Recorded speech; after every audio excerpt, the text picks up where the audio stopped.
18 मे 2026 रोजी उत्तर प्रदेशच्या मुख्यमंत्र्यांनी आंतरराष्ट्रीय क्रिकेट स्टेडियमचे उद्घाटन कोठे केले?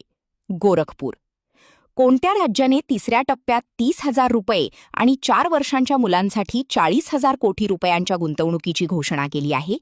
आंध्र प्रदेश. भारताने कोणत्या देशाकडून टॉम्ड क्षेपणास्त्रे खरेदी करण्यासाठी करार केला आहे? नेदरलँड.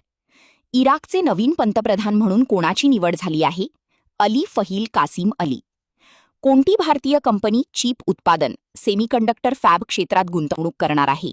नुवा आणि सॅक्स. टाटा इलेक्ट्रॉनिक्सने सेमीकंडक्टर फॅब उभारण्यासाठी कोणत्या कंपनीसोबत भागीदारी केली आहे? ASML. नार्कोटिक्स कंट्रोल ब्युरो NCBने कोणत्या शहरात ऑपरेशन रेडलिफ्ट अंतर्गत ड्रग्ज जप्त केले आहेत? हैदराबाद. महिला अधिकारिता समितीचा पहिला अहवाल कधी सादर करण्यात आला? 29 एप्रिल 1997. कोणत्या बेटाला ग्लोबल फॉरेस्ट गोल रिपोर्ट 2026 मध्ये लॉन्च केली गेली आहे? हिंद महासागर, पश्चिमी Oceania. United nations forum UNF द्वारे ग्लोबल फॉरेस्ट गोल रिपोर्ट 2026 कधी जाहीर करण्यात आला? 21 मे. भारतीय प्राणी सर्वेक्षण ZSI ने कोणत्या राज्यामध्ये नवीन प्रजातींचा शोध लावला आहे? रोहतांग, हिमाचल प्रदेश.